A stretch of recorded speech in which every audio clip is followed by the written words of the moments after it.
Hello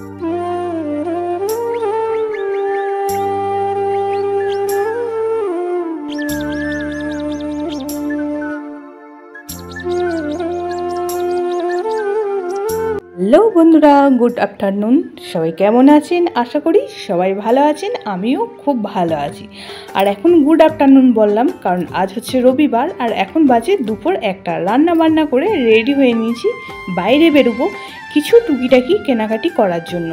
আর অনেক দিন ধরেই বেরোনো হচ্ছে না, আর কিছু টুকিটাকি কেনাকাটি করার আছে। তো এত পরিমাণ বৃষ্টি হচ্ছিল, তার জন্য একদমই বাইরে বেরোনো যাচ্ছিল না। আজ হচ্ছে রবিবার আর উনি ঘরে আছে, তাই ভাবলাম এই টাইমই বেরিয়ে পড়ি কেনাকাটি করার জন্য, কারণ এখন কোনো ভরসা নেই কখন কি বৃষ্টি নেমে যায় বলে।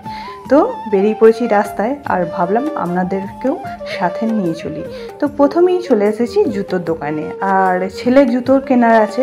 অনেক দিন ধরেই বললাম যে বৃষ্টির কারণবশত বেরোনোই হচ্ছে না আর কেনাও হচ্ছে না, তাই প্রথমেই এখানে জুতোটা কিনে নেব। তারপরই চলে গিয়েছিলাম বিশালে, আর বিশালে গিয়ে কিছু টুকিটাকি কেনাকাটি ছিল, তো দেখছিলাম ঘুরে ফিরে। চলুন তাহলে আপনাদেরকেও নিয়ে চলি ভেতরে।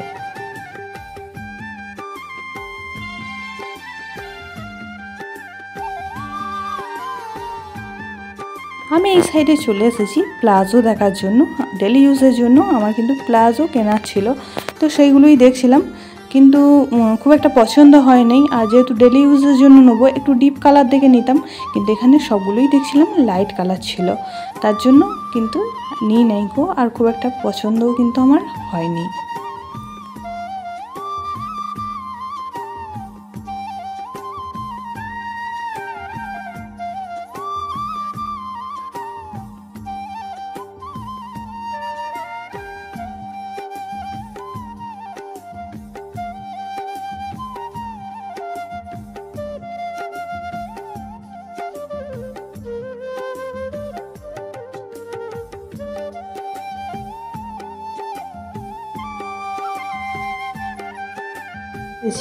সেকেন্ড ফ্লোরে, আর এখান থেকে কিন্তু আমার একটা গিফট কেনার আছে, তো সেগুলোই ঘুরে ঘুরে দেখছিলাম যে কি নেব। কারণ আমার ছোটো বাচ্চা, যে আমার রুমের পাশের রুমেই থাকে, সেই ছোটো বাচ্চার কাল হচ্ছে বার্থডে, তো তার জন্যই আমার একটা গিফট কেনার আছে। তো এখানে একটু ঘুরে ফিরে দেখে তার জন্য একটা গিফট নিয়ে নিলাম। তারপরই চলে গেলাম থার্ড ফ্লোরে, আর এখানেও একটুখানি ঘুরে ফিরে সব কিছু দেখে নিলাম। এখানে দেখুন বেড কভারগুলো ছিল, তো বেড কভারগুলো দেখে খুব সুন্দর লাগছিল, তো ওখান থেকে আমি একটা কিন্তু বেড কভারও নিয়ে নিয়েছিলাম, সিঙ্গেল বেড কভার। তাহলে আমিও ঘুরে দেখি আর আপনাদেরকেও সাথে করে নিয়ে ঘুরে দেখাই একটু।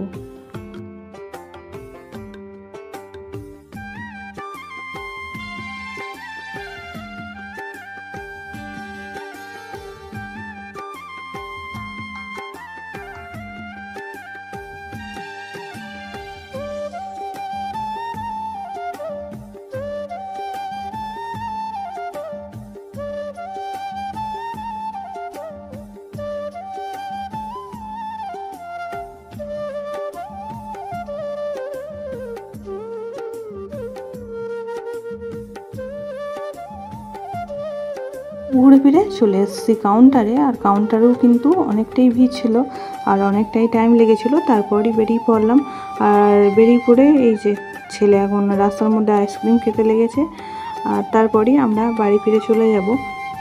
তারপরই বাড়ি ফিরে চলে এসেছি, আর আজকে ছিল প্রচণ্ড গরম, আর প্রচণ্ড রোদ্দুরের জোর ছিল। কী কী নিয়েছি আপনাদের সঙ্গে একটু দেখিয়ে দিই।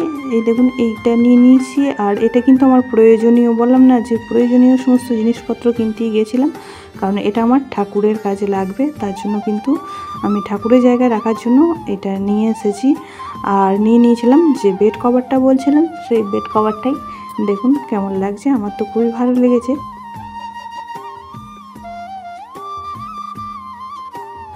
আর ছোটো বাচ্চার জন্য নিয়ে নিয়েছিলাম এই ক্যারাম বোর্ডটা, আর তার সাথে ওর পছন্দের জিনিস ক্যাডবেরি সেলিব্রেশন। কাল শ্রাবণ মাসের লাস্ট সোমবার, তার জন্য কিছু ফল আর মিষ্টিও কিনে নিয়ে চলে এসেছিলাম। আর বড় বাচ্চার জন্য নিয়েছিলাম এই জুতো দুটো। সোমবার দিন সকালবেলায় চলে এসেছি, আর এখন যাব মন্দির। আর শ্রাবণ মাসে প্রত্যেকটা সোমবার আমি আপনাদের সঙ্গে শেয়ার করেছিলাম, তাই ভাবলাম যে আজকেও একটু নিয়ে চলি আপনাদের মন্দির, সমস্ত জোগাড় করে নিয়েছি মন্দির যাওয়ার জন্য, আর চলি মন্দির নিয়ে। আর শ্রাবণ মাসের প্রথম সোমবারে আমি দেখেছিলাম চুড়ি 6টা পরেছিলাম, এখন 4টে বেঁচে আছে চুড়ি। চলুন তাহলে এবার মন্দির যাই, আর মন্দিরে গিয়ে সোজা দেখা হচ্ছে। তারপরেই চলে এসেছি মন্দির, আর মন্দিরের ভেতরে কিন্তু খুব একটা ভিড় ছিল না, গেই পুজো দেওয়া হয়ে গিয়েছিল। আর আমাদের কিন্তু এটা লাস্ট সোমবার ছিল শ্রাবণ মাসের, কিন্তু এদের এখানে কিন্তু এখনও একটা সোমবার বাকি আছে, মানে ওদের কিন্তু 3 নম্বর সোমবার চলছিল, তার জন্য কিন্তু মন্দিরে খুব একটা বেশি ভিড় ছিল না। তার দিয়ে বাড়ি চলে এসেছি, আর এখন কিন্তু বাজে 10:30। প্রচণ্ড রোদ্দুর আর গরম। তো আজকে আমি ব্রত রেখেছি, তো খুবই কষ্ট হচ্ছিল, খুবই জল তেষ্টা পেয়েছিল। তো তারপরেই ঘরের পুজো সেরে চেঞ্জ করে একটু বসলাম, তারপর চলে যাব কিন্তু কিচেনে। আর যেহেতু আজকে সোমবার, তো ফাঁকিবাজি করেই কাটিয়ে দেবো, কারণ আমি ব্রত রেখেছি আর উনিও কিন্তু আজকে লাঞ্চ করতে বাড়ি আসবে না বলে দিয়েছে। তো ছেলের জন্যই আজকে বানানো, তো আমি লাঞ্চ আর ডিনার একসাথেই বানিয়ে নেব। তার জন্য আজকে পনিরের তরকারি, মানে পনির আলু তরকারি করব, সেটাই ভাবলাম আপনাদের সঙ্গে একটু শেয়ার করি। তো প্রথমেই মশলা একটা বানিয়ে নেব, তার জন্য 2টো টমেটো দিয়ে দিয়েছি, আর দিয়ে দিলাম 1 ইঞ্চি মতো আদা, 3টে কাঁচা লঙ্কা, এটা দিয়ে একটা পেস্ট বানিয়ে নেব। আর গ্যাসের মধ্যে একটা কড়া বসিয়ে দিয়ে দিয়েছি পরিমাণ মতো সাদা তেল। আজকের রেসিপিটা কিন্তু আমি সাদা তেলেই বানাবো। তো প্রথমেই পনিরগুলি ভেজে নেব।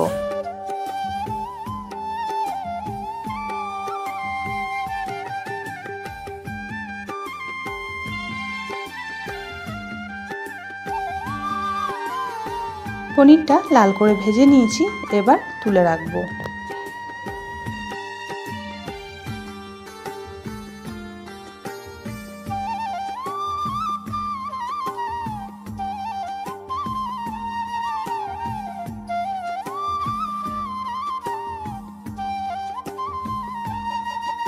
পনিরটা তুলে নিয়ে অবশিষ্ট তেলের মধ্যে আলুগুলিও কিন্তু লাল করে ভেজে নেব।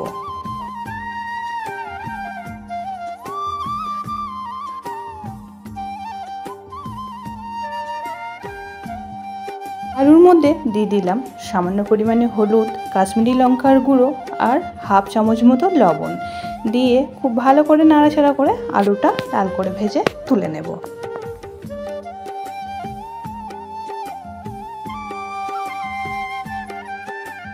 আলুগুলিও লাল করে ভাজা হয়ে গেছে, এবার তুলে রাখবো।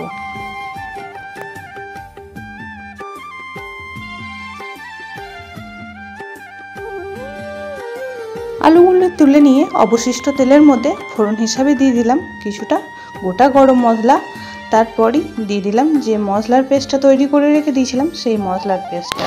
এবার গুঁড়ো মশলাগুলিও অ্যাড করে দিলাম। দিয়ে দিলাম ছোটো চামচের হাফ চামচ জিরে গুঁড়ো, হাফ চামচ ধনিয়া গুঁড়ো, 1 চামচ দিয়ে দিয়েছিলাম ঝাল লঙ্কার গুঁড়ো, আর দিয়ে দিয়েছিলাম 1 চামচ হলুদ গুঁড়ো, আর তার সাথে দিয়ে দিয়েছিলাম কালারের জন্য হাফ চামচ মতো কাশ্মীরি লঙ্কার গুঁড়ো। সমস্ত উপকরণ খুব ভালো করে মিশিয়ে নিয়ে মশলাটা তেল ছাড়া অবধি কিন্তু কষিয়ে নেব। দিয়ে দিলাম স্বাদ অনুযায়ী লবণ।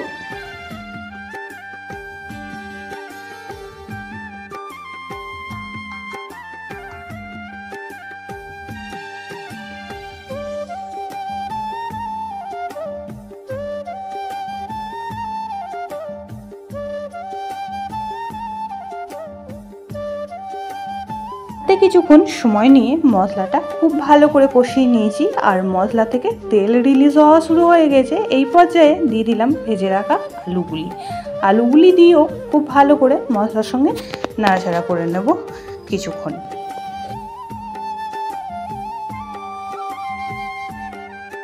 টেস্টের ব্যালেন্সের জন্য অ্যাড করে দিলাম ছোটো চামচের 1 চামচ চিনি। খুব ভালো করে আবারও মিশিয়ে নিচ্ছি। এবার দিয়ে দেব পরিমাণ মতন জল। আলুটা কিন্তু 70% মতন ভাজার সময়তেই সিদ্ধ হয়ে গিয়েছে, আর সেই বুঝেই কিন্তু এখানে জলটা দিয়ে দেব। আর খুব ভালো করে নাড়াচাড়া করে নিয়ে এটা কিন্তু ঢেকে রান্না করে নেব 5 থেকে 7 মিনিট।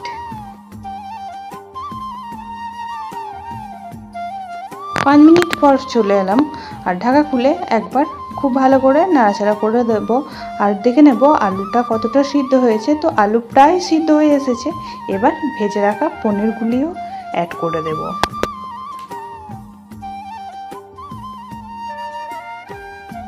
আবারও খুব ভালো করে নাড়াচাড়া করে মিশিয়ে নেব। আর এটা 2 থেকে 3 মিনিট মতন আবারও রান্না করে নেব।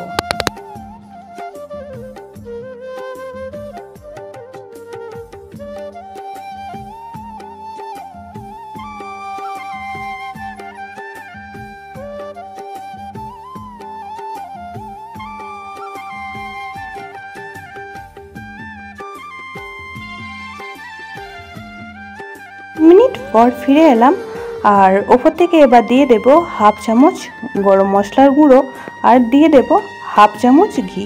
যেহেতু নিরামিষ রেসিপি, ঘি আর গরম মশলা দিলে কিন্তু এর টেস্টটা অনেকটাই ভালো আসে। তো খুব ভালো করে এবার মিশিয়ে নেব। মিশিয়ে নেওয়ার পর এটা কিন্তু ঢেকে রেখে দেব 15 থেকে 20 মিনিট, তারপর পরিবেশন করব। আজকে কিন্তু লাঞ্চে আমি ডাল আর এই পনির আলুর তরকারিটাই করেছিলাম। আর পনির আলুর তরকারিটা একটু বেশি করেই করলাম যাতে ডিনারও হয়ে যায় তার জন্য। তো আজকে ফাঁকিবাজি করেই সোমবারটা কাটিয়ে দিলাম। তারপরই ছেলে চলে এসেছিলো স্কুল থেকে, আর ছেলেকেও খেতে দিয়ে দিলাম। তো বললামই আগে, আজকে মুগের ডাল করেছিলাম, তার সঙ্গে পনির আলুর তরকারি, পাঁপড় ভাজা আর আমের আচার দিয়ে ছেলেকে খেতে দিয়ে দিলাম। রাতের ডিনারটাও কিন্তু পাশের ঘর থেকেই এসেছিলো। যেহেতু ছোটো বাচ্চার বার্থডে ছিল, তাই অনেক কিছুই খাবার এসেছিল ওদের ঘর থেকে। তো আজকে সারা দিনটাই কিন্তু আমার ফাঁকি মেরেই কাটিয়ে দিলাম। আমার ব্লগটা আমি এখানেই শেষ করলাম। সবাই খুব ভালো থাকবেন, সুস্থ থাকবেন। আবারও দেখা হচ্ছে অন্য কোনো ব্লগ বা রেসিপির সাথে। ততক্ষণের জন্য সবাইকে টাটা।